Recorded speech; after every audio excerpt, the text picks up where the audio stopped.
오늘도 주님의 전에 오르신 여러분에게 하나님의 은혜와 축복이 가득하시기를 주님의 이름으로 축원합니다. 또한 주님의 은혜 가운데 주어지는 하루하루의 삶에서 언제나 기쁨과 즐거움이 가득하시기를, 또 행복한 일들이 많이 나타나기를 주님의 이름으로 축복합니다. 여러분은 여러분이 원하는 물건을 사거나 어떤 음식을 사서 먹기 위해서 식당에서 오래 기다리는 것을 어떻게 생각하시나요? 저는 맛있는 것을 좋아하지만 아무리 맛있는 음식이라고 하더라도 1시간, 2시간을 기다려서 사 먹는 것은 잘 하지 않습니다. 왜냐하면 이 기대감과 이 기다림의 무게 중에서 이 기다림의 무게를 더 크게 느끼기 때문입니다. 하지만 만약에 기대감이 기다림보다 더 큰 상황이 된다면 제 행동은 바뀔 수도 있을 것 같지만 웬만큼 크지 않고는 그렇게 되지 않을 것 같습니다. 요즘 미국에는 신기한 열풍이 불고 있고 또 앞으로도 불 것 같은데요. 바로 트레이더조의 쇼핑백을 구입하는 것입니다. 애플 제품을 사기 위해서 하루 전날부터 줄 서는 것은 보았지만 그 작은 가방을 사기 위해서 새벽부터 기다리는 것은 좀 낯설었습니다. 물론 저희 아이들도 가방을 사기 위해서 2시간 동안 줄을 서서 기다린 효도를 하기는 하였지만, 그렇게 2시간 동안 기다려서 가방을 사면 어떠세요? 기분 좋으신가요? 재밌는 것은 그렇게 수고하여서 가방을 사지만 정작 가방을 산 그 사람의 집에는 그 가방이 별로 없다는 것입니다. 왜냐하면 그 가방은 대부분 누군가에게 선물로 전해지기 때문이죠. 물론 어떤 사람들은 그것을 다른 사람들에게 되팔아서 이익을 남기기도 하지만, 가격은 싸지만 이쁘고 좋은 물건이면서 또 남들이 갖고 싶어 하는 것을 선물로 줄 때 그것을 받고 기뻐하고 좋아할 누군가를 기대하면서 그 기다림의 수고를 기쁘게 감당할 수가 있는 것이죠. 줄을 서서 가방을 사는 것은 분명히 피곤한 일이지만 그것을 하는 동기가 나에게는 선하고 긍정적이기 때문에 그 수고를 기꺼이 감당합니다. 그런데 무엇인가를 할 때는 항상 그런 것 같지 않으세요? 내 안에 긍정적이고 좋아하는 마음이 있다면 엄청 적극적이고 자발적이고 헌신합니다. 아이들의 어릴 때를 보면 그것이 너무나도 잘 보입니다. 대부분의 아이들은, 저희도 어렸을 때 그랬겠지만, 학교 다닐 때 아침에 일어나는 것을 정말 싫어합니다. 물론 늦게까지 공부도 하겠지만 학교 가기가 정말 귀찮기 때문이죠. 그러나 학교를 가지 않는 토요일이나 아니면 어디 놀러 가는 날이 되면 누가 깨우지 않아도 미리 일어나서 준비하거나 아침부터 자기가 할 일을 알차게 하죠. 왜 그럴까요? 기대감이 귀찮음과 무기력함을 완전히 압도하기 때문입니다. 내 안에 무엇을 향한 기대가 있느냐 없느냐에 따라서 우리의 태도는 완전히 달라지죠. 기대함이 있다면 어떠한 강요나 의무 때문이 아니라 내 마음이 먼저 반응해서 적극적이고 헌신적으로 변하게 되는 것입니다. 하지만 그렇지 않으면 모든 일이 시큰둥합니다. 그렇다면 여러분, 예배자로서 우리의 모습은 과연 어떠할까요? 주일에 우리 주님께 예배하러 나오는 이 자리에 대한 우리의 마음은 과연 어떠합니까? 우리 인생의 구원의 문제와 근본적인 목마름을 해결해 주신 하나님을 향한 거룩한 기대감은 우리 안에 얼마나 풍성하신가요? 하나님의 말씀은 우리가 인생을 살아갈 때 무기력하고 귀찮음으로 의미 없는 인생을 살아가지 않기를 당부합니다. 하나님 앞에서 항상 행복하고 평안한 모습으로 살아가기를 권면합니다. 하나님을 믿는 신앙생활은 격식에 얽매여서 마지못해 행하는 지루한 의무가 결코 아닙니다. 믿음 생활은 하늘의 은혜를 가슴에 듬뿍 받으며 기쁨의 나팔을 불고 가슴 벅찬 기대로 힘차게 전진하는 역동적인 축제라고 우리에게 말씀합니다. 오늘 우리가 함께 읽은 시편 86편도 우리에게 주어지는 영적 축제 가운데 살아가기 위해서 필요한 모습들을 말씀해 주고 있는데요. 오늘 말씀을 통해서 우리가 더욱더 주님을 기대하는 강력한 믿음의 삶을 살아갈 수 있기를 소망합니다. 그렇다면 이 기대감 넘치는 역동적인 신앙의 삶을 잘 살아가기 위해서 우리 안에 필요한 모습, 우리 안에 있어야 할 모습은 과연 무엇일까요? 먼저 우리의 능력 되시는 하나님을 향한 기쁨의 소리를 회복해야 됩니다. 우리 오늘 시편 81편 1절 말씀인데요. 시편 81편 1절 말씀 한번 같이 읽어보겠습니다. 우리의 능력이 되시는 하나님을 향하여 기쁘게 노래하며 야곱의 하나님을 향하여 즐거이 소리칠지어다. 아멘. 오늘 말씀은 아삽의 시인데요. 시편 50편과 시편 73편부터 83편까지 총 12편의 시편이 아삽의 시입니다. 이 아삽은 레위인으로서 다윗시부터 솔로몬 시대까지 이스라엘의 가장 대표적인 찬양 인도자이자 선견자였습니다. 아삽은 오늘 말씀 시편 81편을 시작하면서 야곱의 하나님을 향하여 즐거이 소리칠지어다라고 말씀하는데요. 여기서 즐거이 소리친다는 것은 그냥 평범하게 혹은 점잖게 아니면 속삭이면서 즐겁다, 기쁘다 이렇게 하는 것이 아닙니다.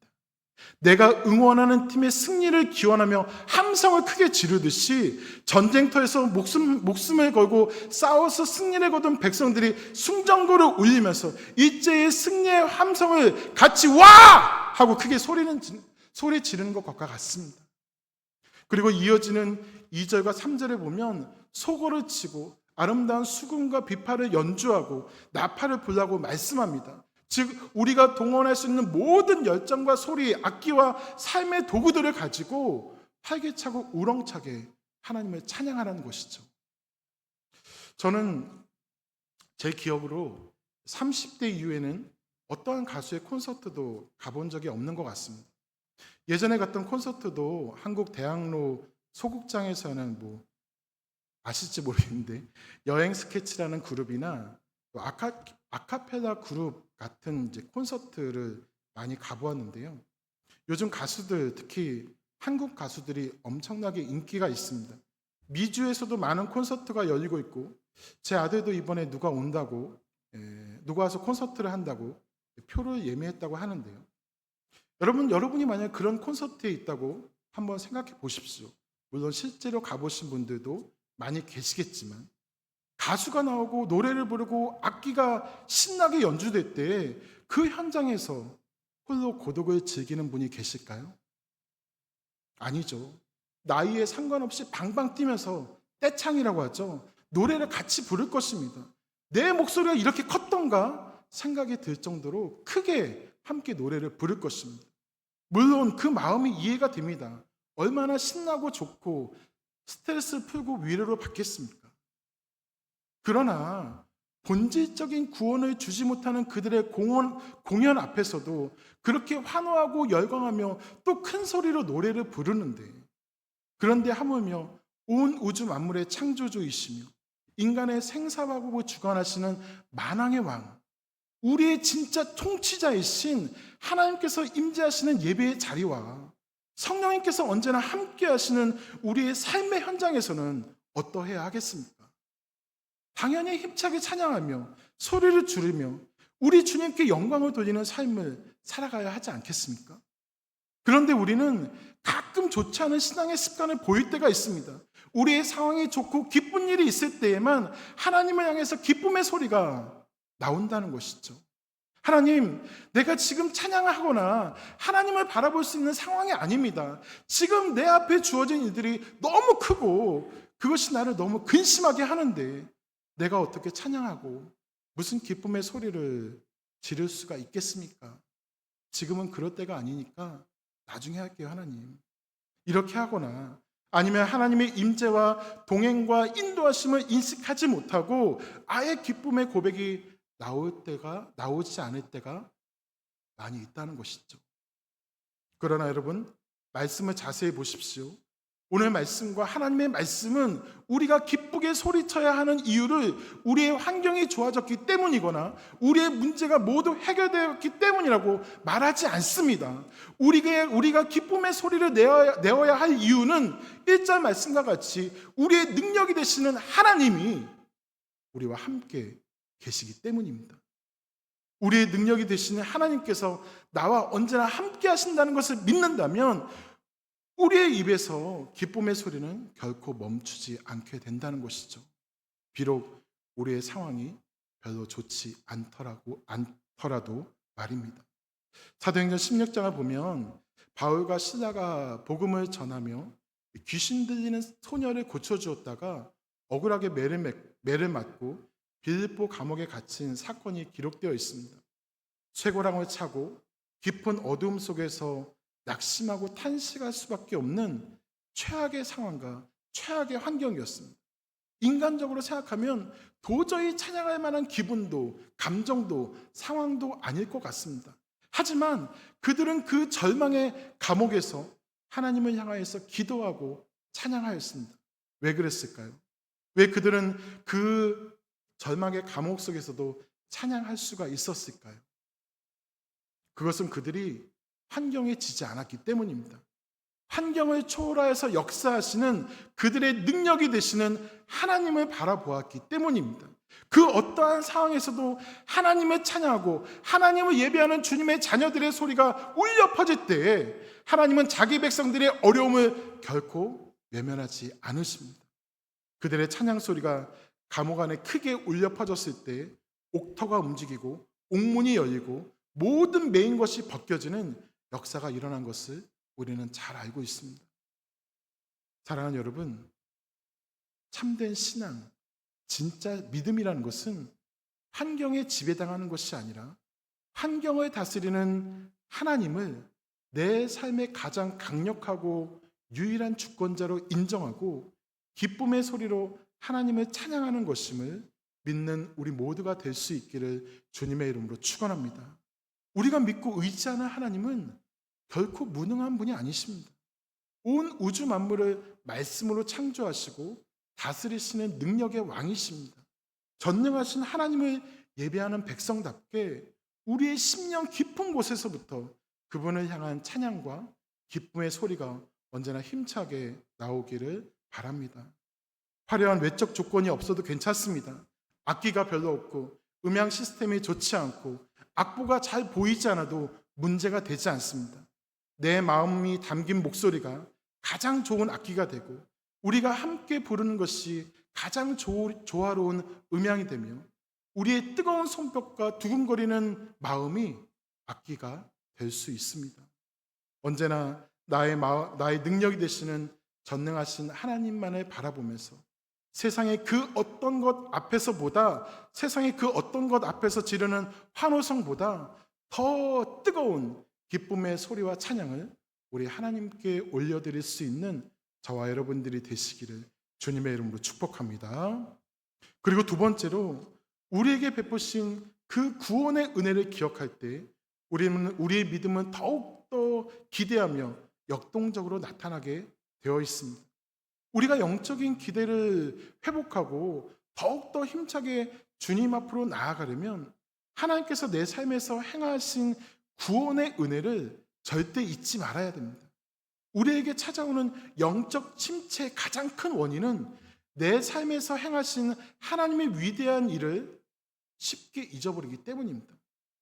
그런데 이것은 오늘날 우리만의 문제가 아니었습니다. 구약 성경에 나오는 이스라엘 백성들의 고질병이기도 하였습니다. 그래서 이스라엘이 영적으로 침체되고 무너질 때마다 항상 하나님께서 주셨던 처방전이 있습니다.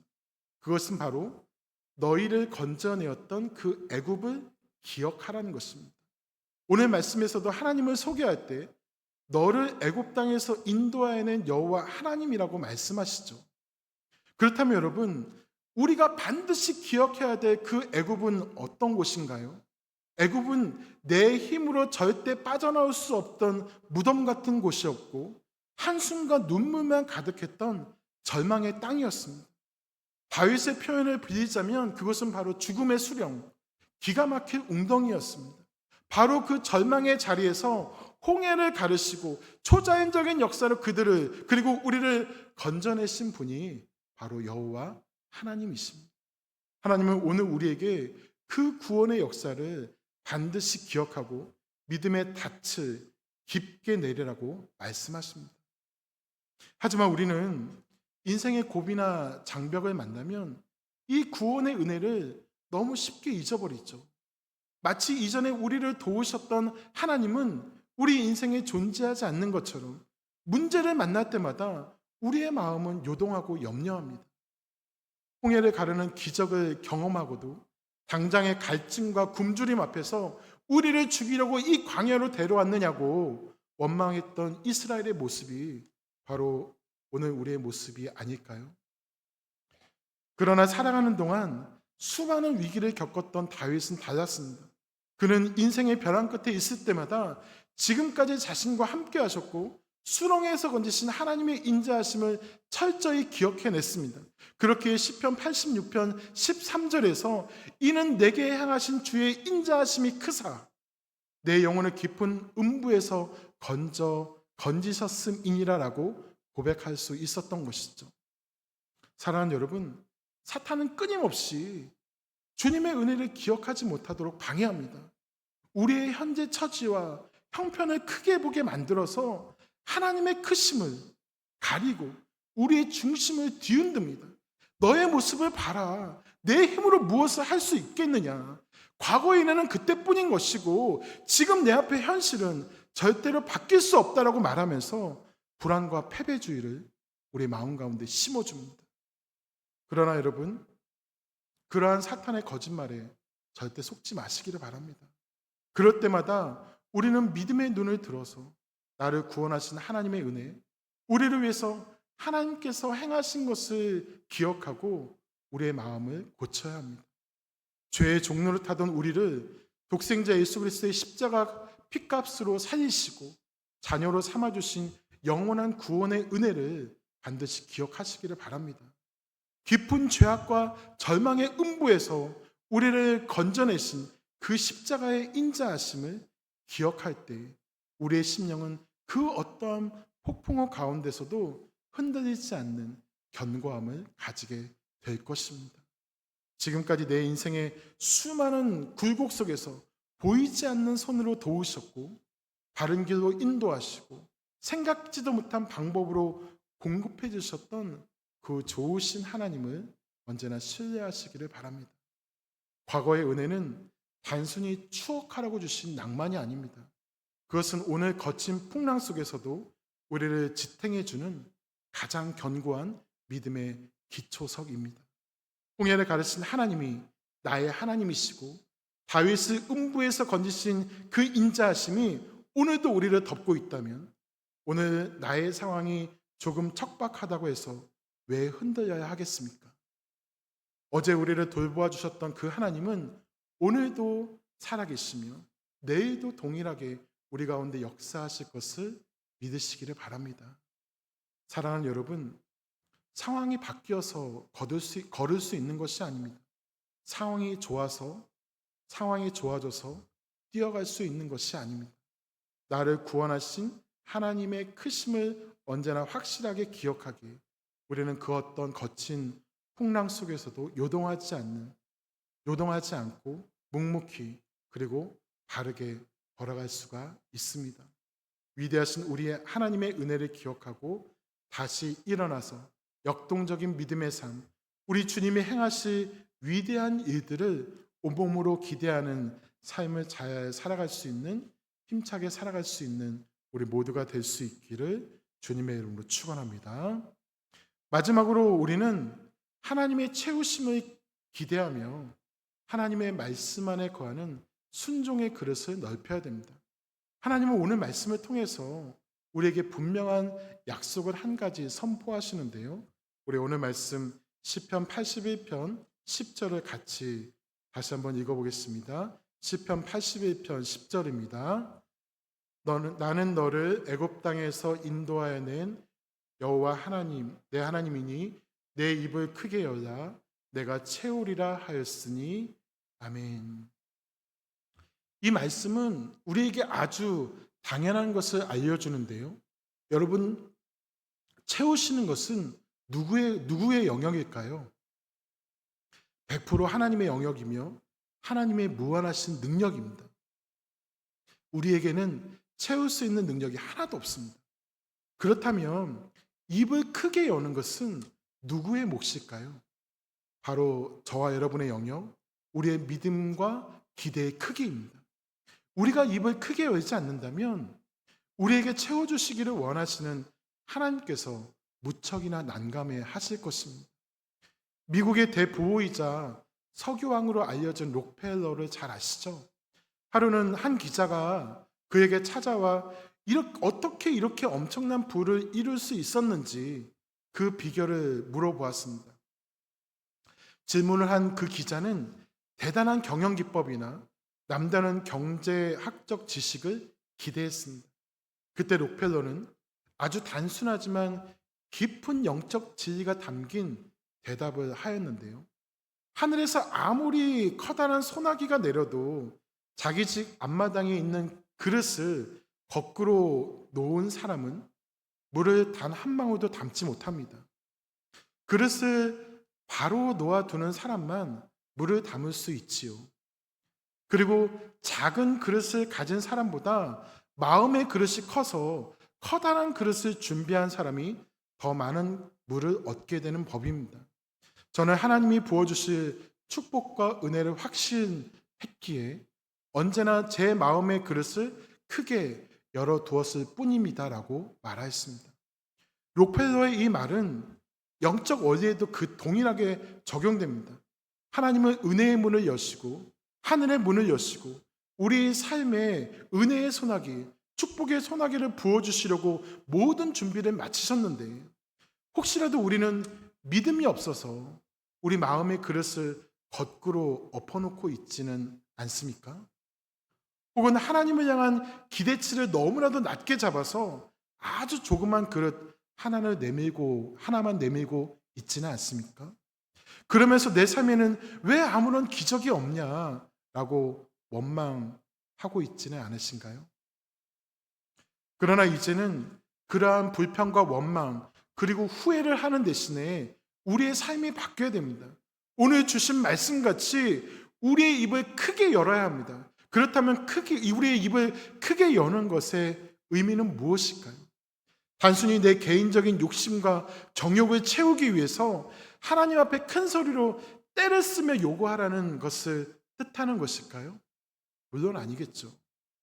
오늘 말씀 시편 81편의 전체적인 흐름을 보면 이 위대한 약속 바로 뒤에는 하나님의 가슴 아픈 탄식과 심판의 경고가 이어지는 것을 보게 됩니다. 11절과 12절을 보면 내 백성이 내 소리를 듣지 아니하며 이스라엘이 나를 원치 아니하였도다. 그러므로 내가 그의 마음을 완악한 대로 버려두어 그의 임의대로 행하게 하였도다라고 말씀합니다.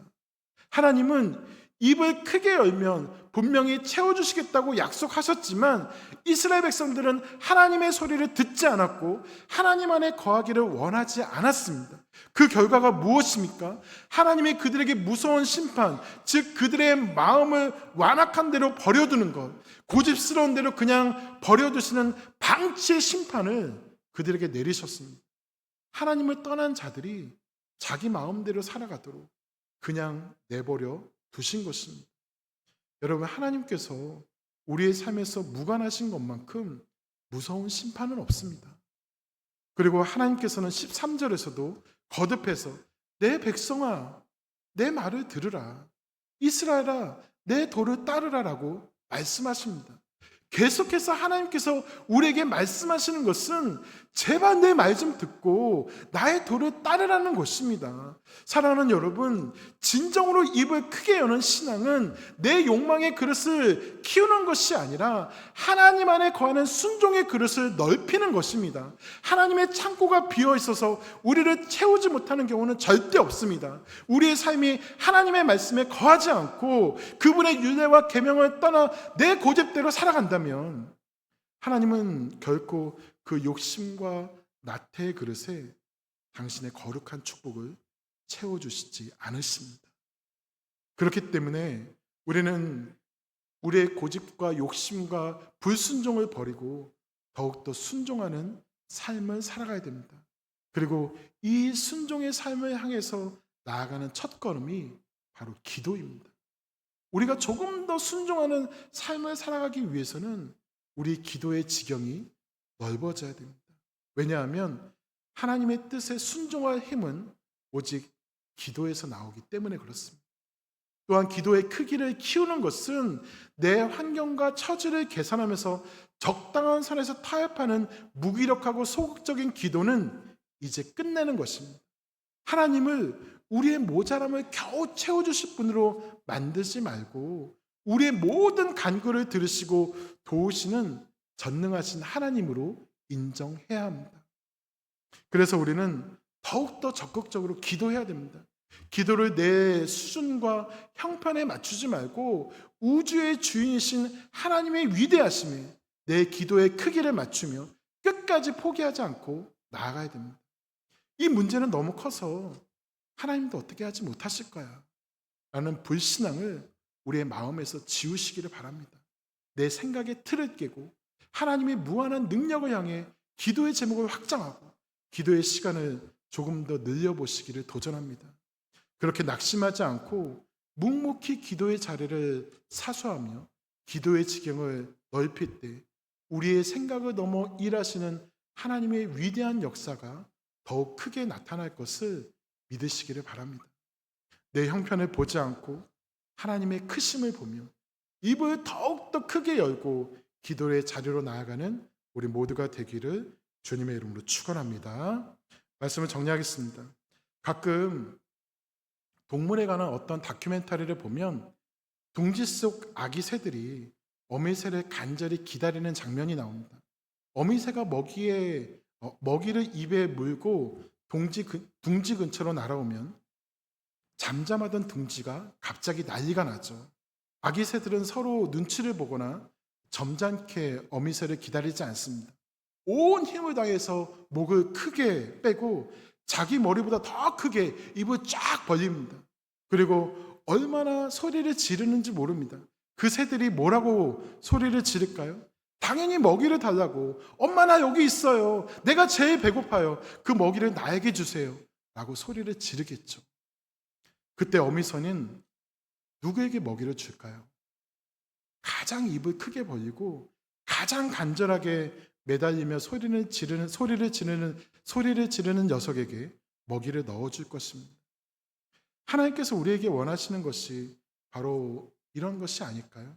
물론 우리 하나님은 먹이를 단 하나만 가지고 와서 한 명에게만 먹을 것을 주는 어미새와는 차원이 다른 분이시죠. 내 힘과 내 의를 내려놓고 주님의 은혜가 아니면 나는 살 수 없습니다라고 말하면서 말씀 앞에서 내 영혼의 입을 크게 벌리는 간절함이 있는 모든 사람의 필요를 채워주시는 신실하신 하나님이 바로 우리의 하나님이십니다. 하나님은 오늘 우리에게 분명하게 말씀하십니다. 간절히 기도하고 순종하여 내 마음의 그릇을 넓히고 입을 크게 열라. 내가 반드시 가득 채워주겠다. 사랑하는 여러분, 이제는 기도의 크기를 조금 더 키우고 우리에게 주어진 순종의 자리를 잘 지킬 수 있기를 바랍니다. 여러분의 가정과 자녀를 향해 또 일터와 생업을 향해 부정적인 말과 한숨은 멈추고 전능하신 하나님의 채우심이 임하도록 영혼의 입을 더욱 크게 여시기를 바랍니다. 우리를 교회를 향한 하나님의 순전하신 뜻이 성취되기를 소망하면서 간절히 기도하고 서로를 잘 섬기는 순종의 모습이 더욱 커지기를 소망합니다. 우리가 말씀 안에 거하며 아기새처럼 간절함과 순종함으로 기도할 때 신실하신 하나님은 우리의 삶 위에 기름진 밀과 반석의 꿀과 같은 최고의 은혜로 차고 넘치게 채워주실 줄을 믿으시기를 바랍니다. 약속을 반드시 이루시는 하나님을 기대하고 우리 삶의 현장에서 더욱 당당하고 힘차게 믿음의 삶을 살아가는, 더욱더 입을 크게 열고 하나님의 은혜를 사모하는 우리 모두가 될 수 있기를 성삼위 하나님의 이름으로 축복합니다. 자, 우리 함께 잠시 기도했으면 좋겠습니다. 오늘 말씀